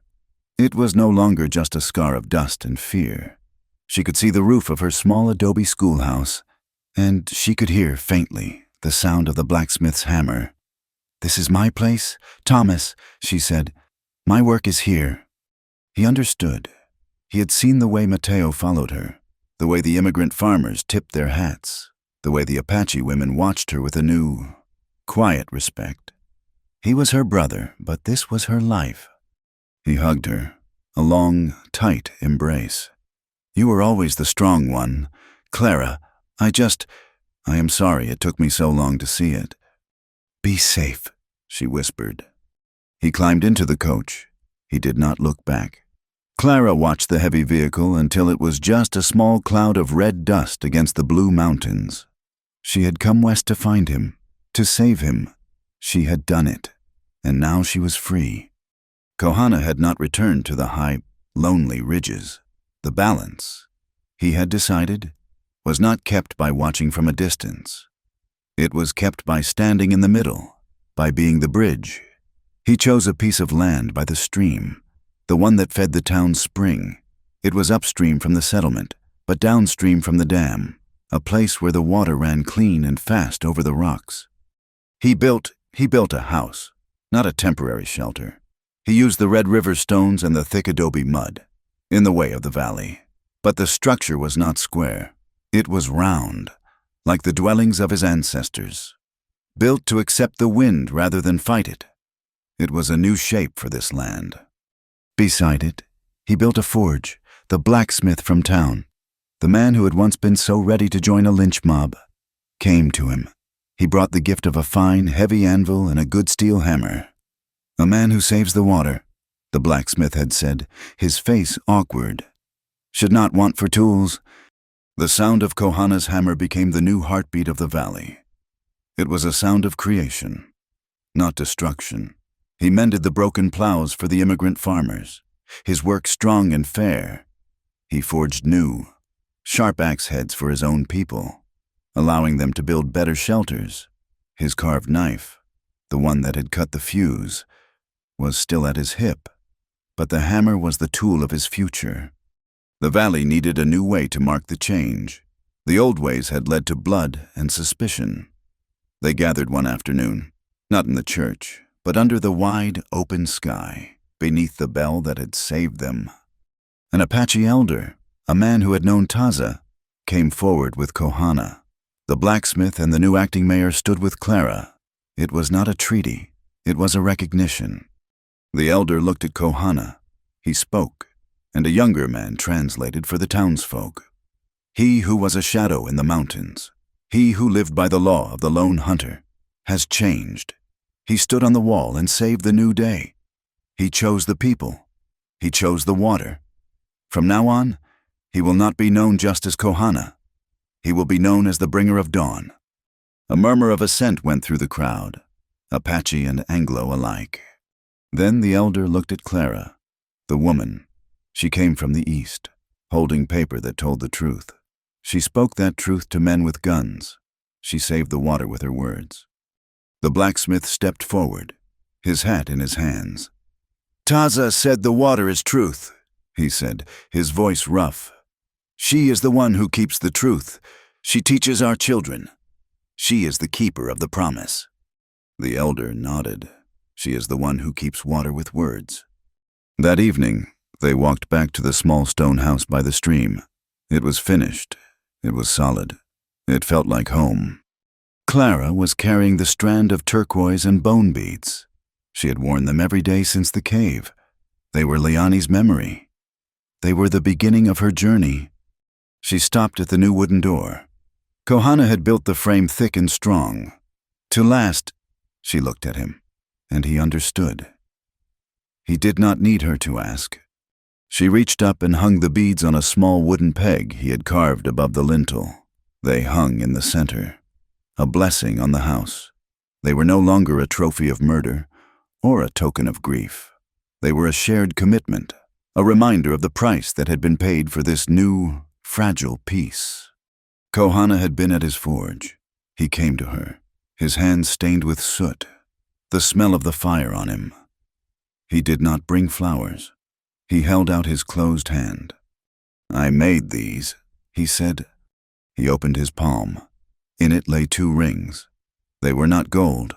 Gold was soft, the metal that had driven Mallory to madness.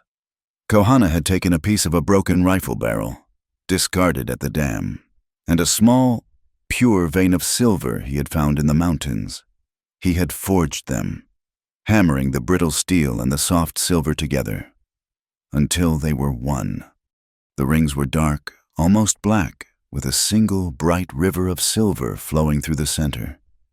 "They are not soft," he said, his voice low, "but they are durable. They will last under the west wind."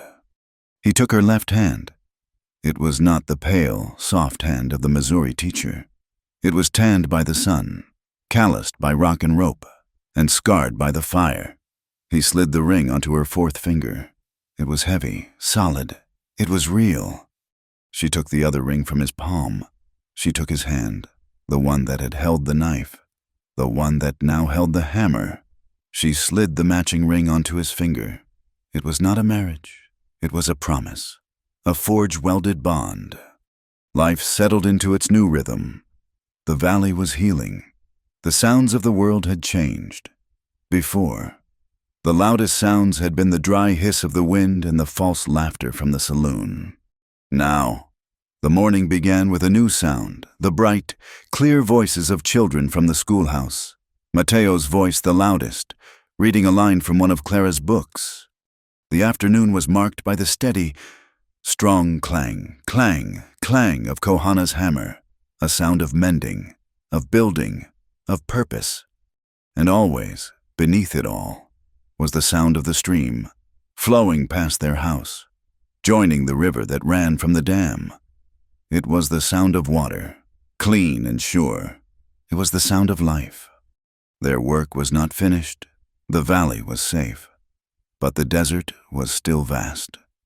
One evening, as the stars began to show, Kohana spread a map on their small wooden table. It was not a map of lies, but a true one, drawn by his own hand, showing the river and the dry washes for 100 miles. "Here," he said, his finger touching a place deep in the red rock country. "And here, the springs fail in the dry season. The trails are tombs, travelers. My people, they die." Clara looked at the map. She thought of Taza. "The water is truth. Keep it." Their promise was not just to guard the dam. It was to share the life it held. "We will build stations," she said. "Safe water, small shelters." "For everyone," he agreed. It was not an ending. It was a future, a promise to be kept together, a life of shared, meaningful work. Later that night, they stood outside the door of their stone house. The wind was cool, blowing down from the high mesas. The sky was a vast, deep black, overflowing with stars. The star that does not move was a bright anchor above them. Clara looked at the dark, silent forge. She looked at the quiet schoolhouse.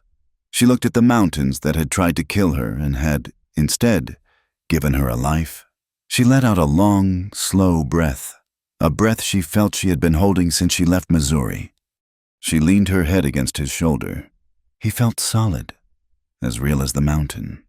She whispered the word, the one her brother had carved in the stone. "Home." Kohana heard her. He did not speak for a long moment. He put his arm around her, pulling her close. He looked up at the stars, at the land that was his, and now hers. He said the word back to her. He spoke in his own language, the Apache words for the same singular idea. 2 languages, 1 concept. Thank you so much for listening to this story. I would love to know where in the world you are listening from, so please share in the comments below. Let us connect and share our thoughts. If you enjoyed this tale, please subscribe to my channel, Wild West Tales, like this video, and give it a super boost by hitting that hype button. It helps more than you know and allows these stories to be heard by so many more.